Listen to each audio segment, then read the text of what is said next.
नमस्कार मित्रों, मैं Vishal Singh WeCom e learning में आपका स्वागत है। बिजनेस कम्युनिकेशन के important topic effective of the communication.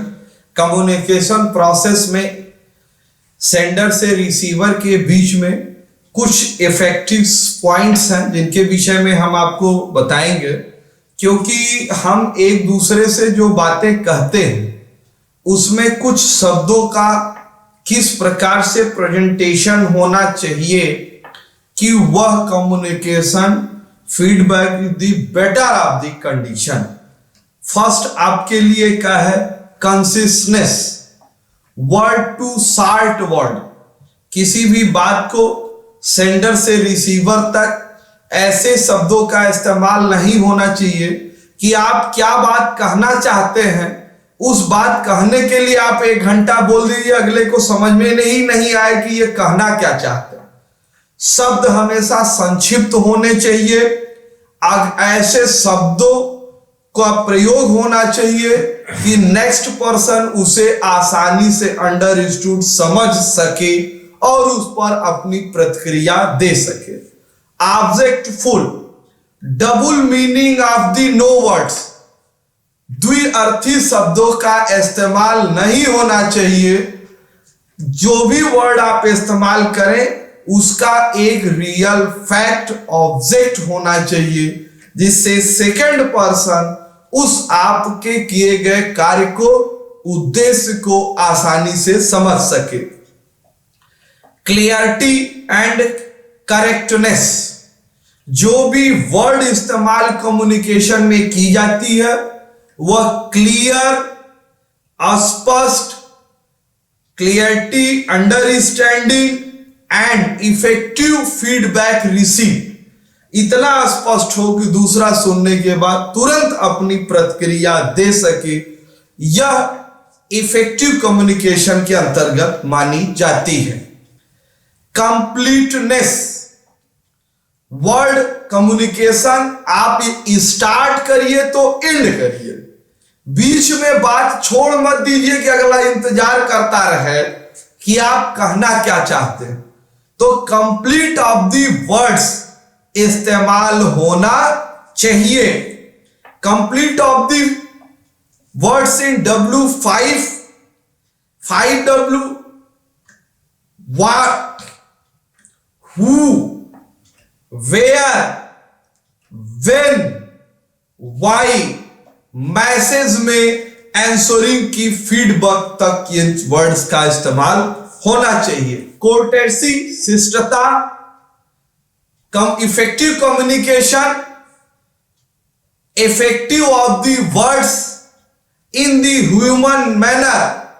कोई भी बात एक व्यक्ति से अगर कहे तो ह्यूमन मैनर, धीरे कहना चाहिए, क्लियर कहना चाहिए, इतनी वॉइस हो कि वह आपकी बात सुन डाले, इतनी तेज ना हो कि आप बात कर रहे हैं कि झगड़ा करना चाहते हैं। ये दोनों में बड़ा अंतर होता है। तो अपने शब्द और वॉइस के टोन और कहने के तरीके भी इफेक्टिव कम्युनिकेशन के अंतर्गत आते हैं। Consideration of the target, consideration of the target, communication full effective in the target, fulfill those full order, emphatic attitude depend of the person, व्यक्तियों की दृष्टिकोण पर निर्भर करता है। सेंट्रलाइजेशन इन द टॉपिक, प्रतिफल हमेशा सेंट्रलाइज होता है, टॉपिक पर सेंट्रलाइज होके शो की जाती है। कंटिन्यूअस, इफेक्टिव कम्युनिकेशन, मैंने आपको बताया ये बिजनेस में है। अगर बिजनेस में कम्युनिकेशन नहीं है तो बिजनेस को आप लॉन्ग टर्म तक चलाएं। जब तक व्यवसाय है, जब तक इस धरती पर हम आप हैं, हम आपके न रहने पर भी ये धरती पर लोगों का रहना है, तो कम्युनिकेशन के बिना किसी भी कार्य, व्यापार, एजुकेशन, किसी भी शिक्षा, हम आपको बता रहे हैं YouTube channel WeCom e learning के माध्यम से कॉमर्स एंड अदर्स पेपर के विषय में दे रहे हैं, ये भी एक कम्युनिकेशन है कि जो टीचर्स को कुछ लोग जानते थे, आज इस सोशल मीडिया ऐसे चैनलों के माध्यम से नेशनल एंड इंटरनेशनल पर हर व्यक्ति अपने आप की क्वालिटी के विषय में रख सकता है, जिसे आप जान सकते हैं। आप इस चैनल को लाइक, सब्सक्राइब एंड शेयर जरूर करें। कंटिन्यू ऑफ द प्रोसेस, अगर बिजनेस है तो कंटिन्यूटी लगातार रहनी चाहिए। इफेक्टिवनेस पर वह अपने आइडियाज वगैरह लोग देते रहते हैं।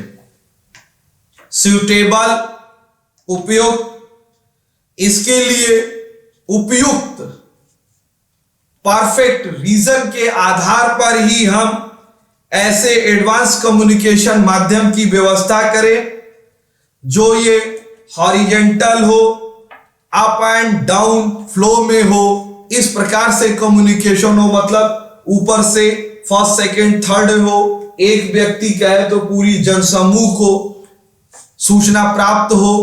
इसीलिए कहा जाता है effective communication he best of the communication process.